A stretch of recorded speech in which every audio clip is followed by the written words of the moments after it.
Magandang gabi po. Welcome sa ating programang Patnubay sa Kalusugan. Ako po si Ma'am Rose. At ating pong talakay ngayon ang katanungan po tungkol sa varicella zoster virus. Kayo po ay mag-subscribe sa aking YouTube channel, Rose Alfonso. Click nyo lang po yung bell para ma-update kayo sa aking mga bagong video. Ganon din sa aking Facebook page, Patnubay sa Kalusugan. Sa aking Rira TikTok, please i-click nyo lang yung follow, like, and share. Ngayon ay ating pong talakayin itong katanungan na varicella zoster virus. Ito po ay kilala sa tawag na chickenpox or bulutong tubig. So ang ito pong varicella zoster virus, ito po ay kilala sa ito po sa bulutong tubig sa Tagalog. Ito po ay nakakahawa, apektado ang mga bata. Meron itong makate sa balat na maliliit na may paltos all over the body. Ang kasamang simptoma nito, nilalagnat ka, nahahapo ka, masakit ulo, at wala kang ganang kumain. Ito pong varicella zoster virus na ito ay pwede siya magkaroon ng reactivation na apektado po yung matatanda na nagkaroon sila ng bulutong tubig nung sila'y bata. Ang virus ay nanatili sa kanyang katawan pagkatapos na magkaroon ng bulutong tubig or chickenpox. Ngayon, after maraming taon, nagiging active ito, nagkukos ito ng masakit na rash at saka paltos sa isang side lang ng katawan, usually sa nerve pathway. Kaya ito pong chickenpox or bulutong tubig na to, ang simptoma nito, lagnat. Pagod, parang pagod na pagod ka, masakit ulo, wala kang ganang kumain, nagkakaroon ka ng maliliit na singaw sa balat at nagkakaroon ng paltos at pwedeng mag-appear ito all over the body. Ang pag-spread ng virus na to ay sa hangin mula sa isang infected person na umubo or bumahig at nagkaroon siya din kaya ng direct contact dun sa paltos or object contaminated ng virus.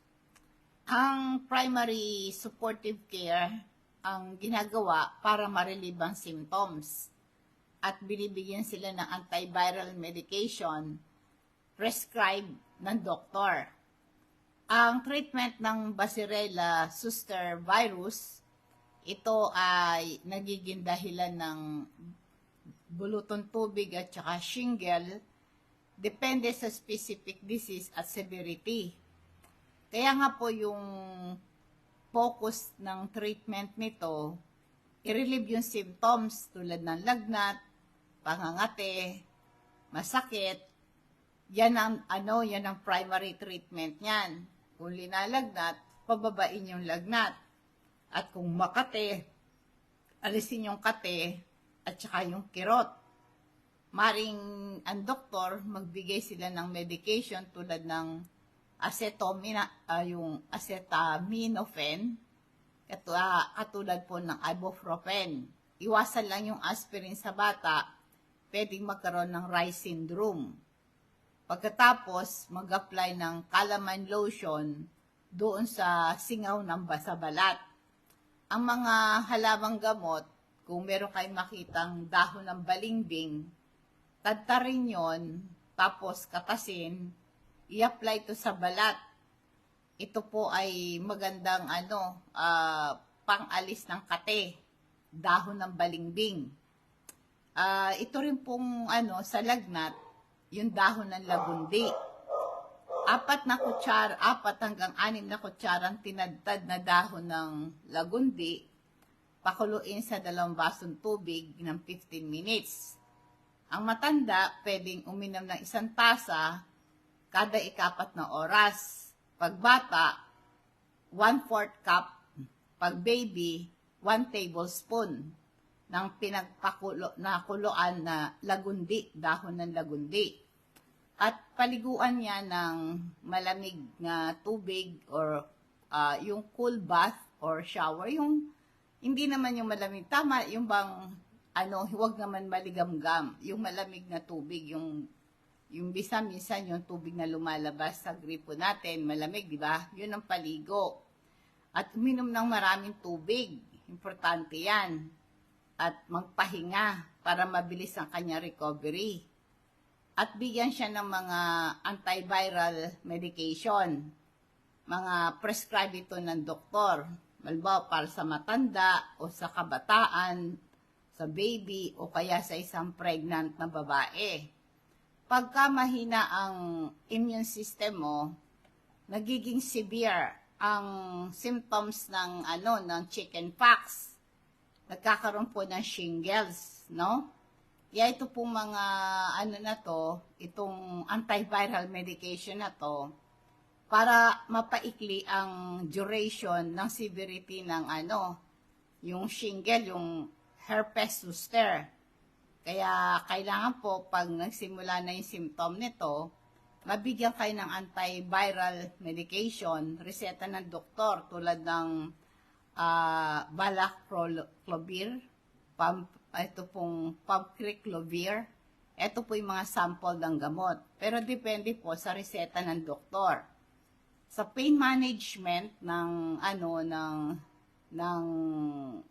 bulutong tubig na to, ay mga binibigyan kayo ng medication, yung over-the-counter pain reliever. Mga prescribed na medication para sa pagmamanage ng pain. At pag-a-apply ng cool compress doon sa affected area para mag-provide ng relief. Alam mo, ang prevention niyan para lumakas ang immune system, mag-take ka ng vitamin C.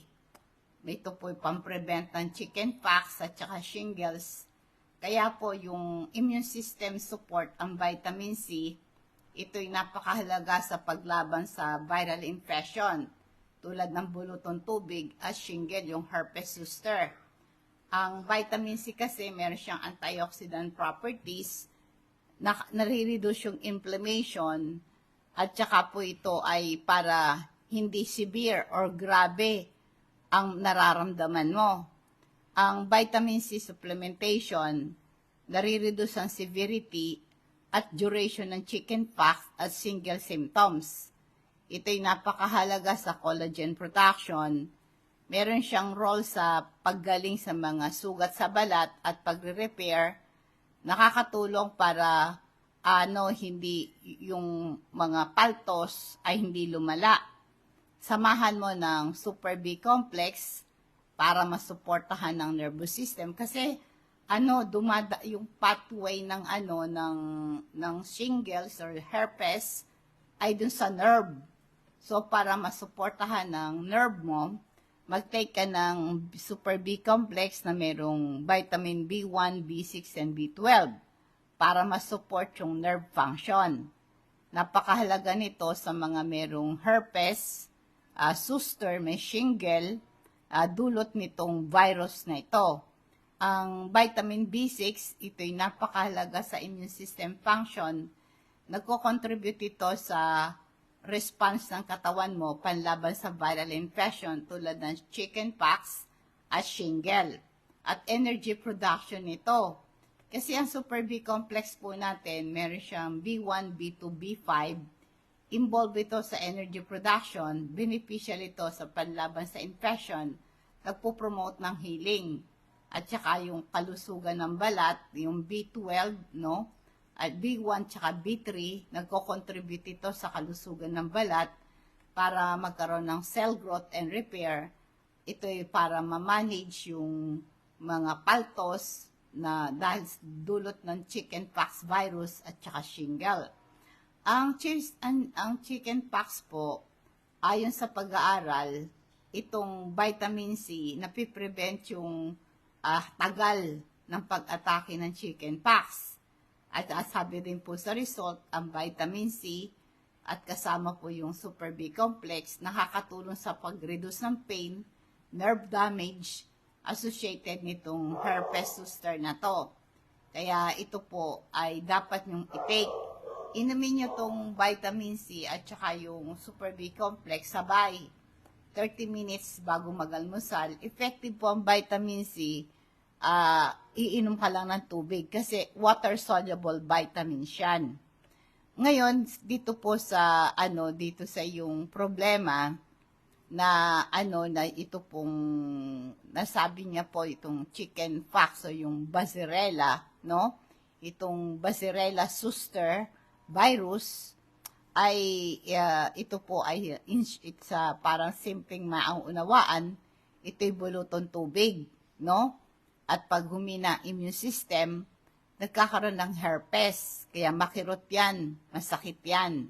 Kaya yung vitamin C, Super B complex, makakatulong sa iyo yan sa pagmamanage sa Barzellella zoster virus.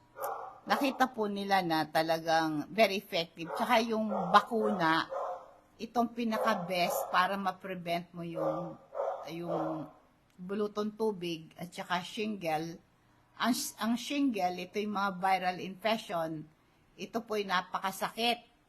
Mainit ang skin rash mo at nag-a-appear ng red, dark pink, dark brown, or purple. Depende sa tone ng balat mo. Itong mga shingles na to ay tinatawag na herpes zoster. Isang masakit na pantal sa balat na kadalasan ay may paltos. Kaya itong Barzellella vaccine, nire-recommenda sa lahat ng mga bata at matatanda na kahit na hindi pa kayo nagkakaroon ng bakuna sa chickenpox. Ito pong shingle vaccine, nire-recommenda ito sa mga 50 years old older. Ito po ay makakatulong ito sa inyo. Ang prevention po ng Barzellella zoster virus, bakuna. No, ito po ay nire-recommenda sa lahat ng mga bata at adult na hindi pa nagkaroon ng bulutong tubig. Ito po kasing mga herpes zoster na to, mainit, at tapos parang makate na masakit doon sa specific area ng body mo. At mayroong mga pantal na maliliit at na may paltos, nag-a-appear na para silang cluster, no? Sa isang side ng katawan. Ito po ay, itong chickenpox na to, bulutong tubig na to, ito'y virus na nag-i-spread to someone, sabi nga, na hindi pa nagkaroon ng bulutong tubig o hindi ka nagkaroon ng bakuna.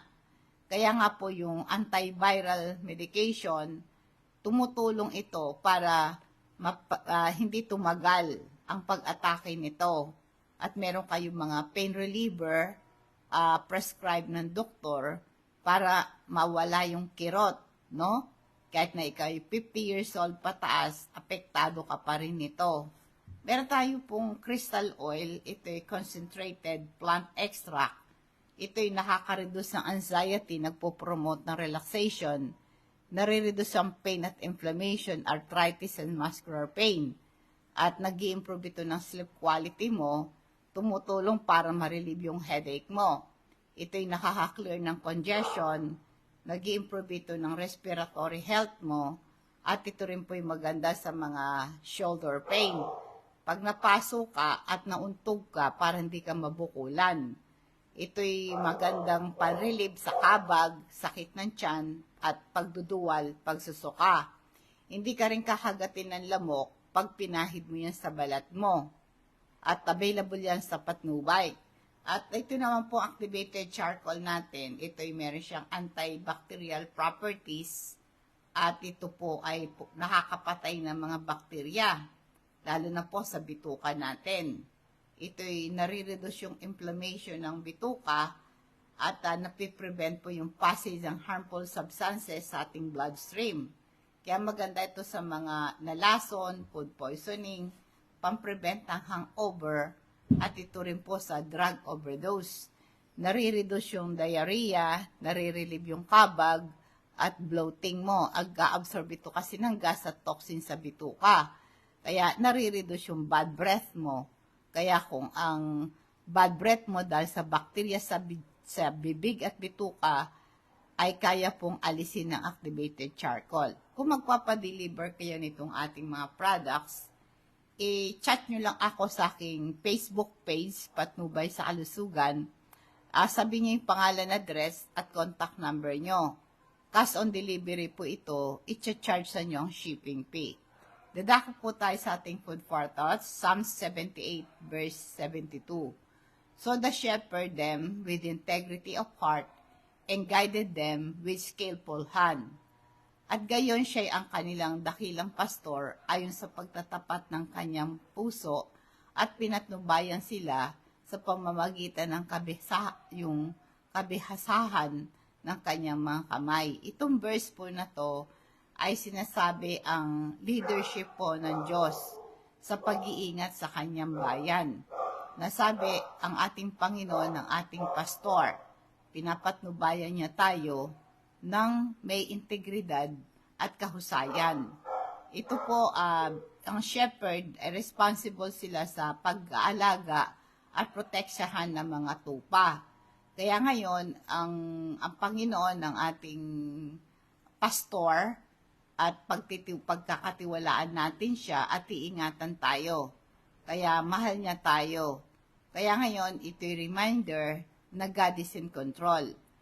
Kahit na nasa difficult circumstances tayo, kung tayo magtitiwala, papatnubayan niya tayo at tayo po ay makakadaan sa hirap ng buhay. Kaya nga po ang bayan ng Diyos sumunod sa Kanya na mayroong integridad at pagtitiwala sa patnubay ng Diyos.